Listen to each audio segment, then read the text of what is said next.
Hello, good evening everyone. तो आज हम लोग जो टॉपिक पढ़ेंगे अगर तंत्र का वो है दूषी विष और गर्विश।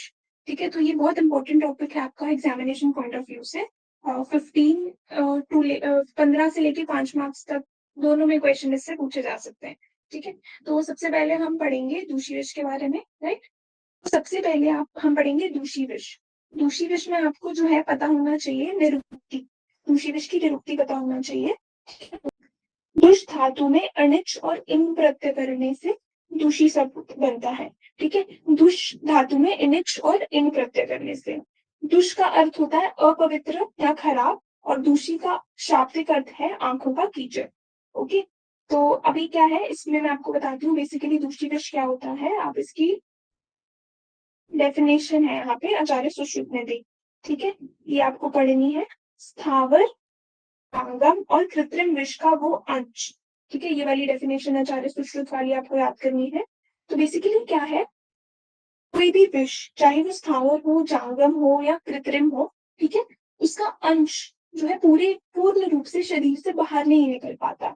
ठीक है, लेकिन वो क्या होता है उसका पाचन हो जाता है शरीर में, तो वो क्या होता है हतवीर्य हो जाता है। हतवीर्य मतलब उसकी पोटेंसी जो है वो कम हो जाती है। ठीक है, और वो धीरे धीरे वो शरीर में पड़ा रहता है, धीरे धीरे जो है वो दूषित करता है सबको। तो ऐसा हथवीर्य जो हमारा विष है जो पहले हमारी बॉडी में था, पर पच पच कर उसका वीर्य जो है वो कम हो गया है।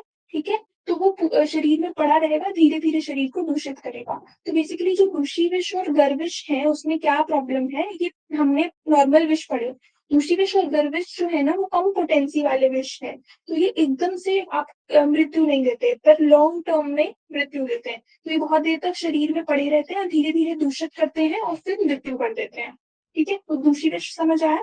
जो हथवीर्य होके विष पड़ा है शरीर में, ठीक है, जब उसको अपनी फेवरेबल कंडीशंस मिलेंगी तब वो जाके क्या करेगा, दोष और धातुओं को लघुकृत करेगा।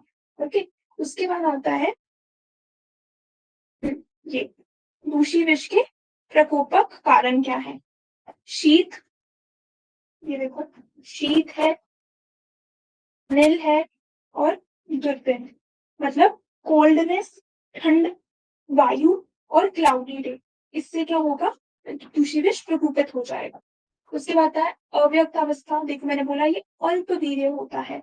ठीक है, कफ से आवृत होकर शरीर में वर्षों तक पड़ा रहता है अव्यक्त अवस्था में। जैसे आप देखते होंगे बहुत सारे स्पोर्स होते हैं वो पड़े रहते हैं अपने उस फॉर्म में, जब उनको फेवरेबल कंडीशन मिलती है तो वो फ्लरिश करते हैं और फिर डिजीज स्प्रेड करते हैं।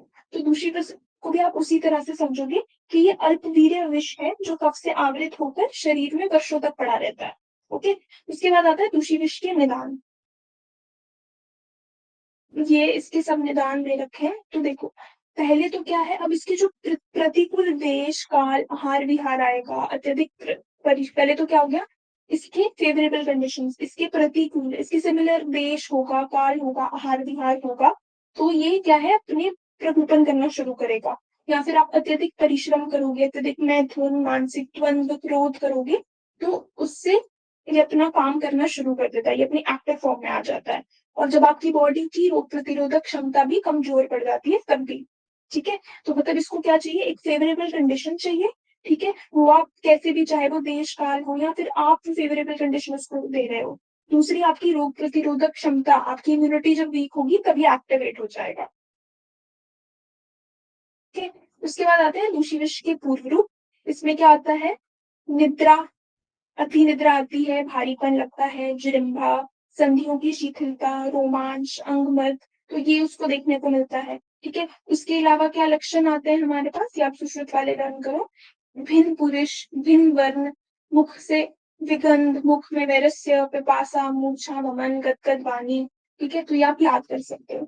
ओके, बेसिकली आपको इसमें डेफिनेशन, आपने अभी तक निरुक्ति पढ़ी, ठीक है, निरुक्ति के बाद डेफिनेशन पढ़ी, फिर आपने पढ़ा कि क्या निदान होते हैं, क्यों ये इसके प्रकोपक कारण क्या है, ये अव्यक्त अवस्था में क्यों होता है, फिर आपने पूर्व रूप और लक्षण याद करने हैं इसके। ठीक है, उसके बाद आता है हमारा अवयव विशेष में स्थित दूषी विष के क्या लक्षण होते हैं। जब ये दूषी विष जो है हमारा अमाशय में रहता है तो क्या करता है, कफ और वात के लक्षण उत्पन्न करता है।